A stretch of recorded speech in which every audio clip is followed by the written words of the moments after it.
Iran ಮೇಲೆ ಅಮೆರಿಕದ ಯುದ್ಧಕ್ಕೆ ಮಾರಣ ಹೋಮ ನಡೆದೋಗಿದೆ. ಇರಾನ್ನಲ್ಲಿ ಈವರೆಗೆ ಬರೋಬ್ಬರಿ 1444 ಮಂದಿ ಮೃತಪಟ್ಟಿದ್ದಾರೆ. ಇಸ್ರೇಲ್ ಅಮೆರಿಕ ಜಂಟಿ ದಾಳಿಯಲ್ಲಿ 18,551 ಮಂದಿ ಗಾಯಗೊಂಡಿದ್ದಾರೆ. ಇರಾನ್ ಆರೋಗ್ಯ ಇಲಾಖೆಯಿಂದ ಅಧಿಕೃತವಾಗಿ ಹೊರಬಿದ್ದಿರುವಂಥ ಅಂಕಿಅಂಶ ಇದು. ಮಕ್ಕಳು, ವೃದ್ಧರು ಅಂತಾನೂ ನೋಡದೆ ಎಲ್ಲರ ಮೇಲೂ ಕೂಡ ಈ ದೇಶಗಳು ಮುಗಿಬಿದ್ದು ದಾಳಿ ಮಾಡಿದೆ. 168 ಮಕ್ಕಳು, 200ಕ್ಕೂ ಹೆಚ್ಚು ಮಹಿಳೆಯರು ಈ ದಾಳಿಯಲ್ಲಿ ಮೃತಪಟ್ಟಿದ್ದಾರೆ.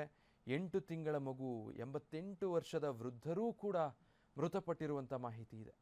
ಈವರೆಗೂ ಇರಾನ್ನಲ್ಲಿ 11 ವೈದ್ಯಕೀಯ ಸಿಬ್ಬಂದಿ ಕೂಡ ಮೃತಪಟ್ಟಿದ್ದಾರೆ. ಇಸ್ರೇಲ್ ದಾಳಿಗೆ ಇರಾನ್ನಿಂದ ಭೀಕರ ಪ್ರತಿದಾಳಿಯಾಗಿದೆ. ಇಸ್ರೇಲ್ನ ದಕ್ಷಿಣದಲ್ಲಿರುವಂತಹ ಡಿಮೋನಾ ಮೇಲೆ ದಾಳಿ ಮಾಡಿರೋದು. ಬ್ಯಾಲಿಸ್ಟಿಕ್ ಮಿಸೈಲ್ ಅಪ್ಪಳಿಸಿರುವ ಭೀಕರ ದೃಶ್ಯ ಸೆರೆಯಾಗಿದೆ. ಇರಾನ್ ಕ್ಷಿಪಣಿ ದಾಳಿಯಿಂದ ಕಟ್ಟಡ ಕುಸಿದು ಬಿದ್ದಿದೆ. ತನ್ನ ಮೇಲೆ ನಡೆಸಿದಂಥ ದಾಳಿಗೆ ಪ್ರತೀಕಾರವಾಗಿ ಇರಾನ್ ಇಸ್ರೇಲ್ ಮೇಲೆ ನಡೆಸಿರುವಂಥ ದಾಳಿಯ ದೃಶ್ಯ ನೋಡ್ತಾ ಇದ್ದೀರಾ. ಇಸ್ರೇಲ್ನ ದಕ್ಷಿಣ ಭಾಗದಲ್ಲಿರುವಂಥ ಡಿಮೋನಾ ಮೇಲೆ ಬ್ಯಾಲಿಸ್ಟಿಕ್ ಮಿಸೈಲ್ನ ದಾಳಿ ನಡೆಸಿದೆ ಇರಾನ್. ಆ ಮಿಸೈಲ್ ಬಂದು ಅಪ್ಪಳಿಸ್ತಾ ಇರುವಂತಹ ದೃಶ್ಯ ಇದು. ಅದರ ಪರಿಣಾಮ ಅಲ್ಲಿ ಕಟ್ಟಡಗಳು ಹೇಗೆ ಧಗಧಗಿಸಿ ಹೊತ್ತಿ ಉರಿತಾ ಇದೆ ಅನ್ನೋದನ್ನು ಕೂಡ ನೋಡಬಹುದು.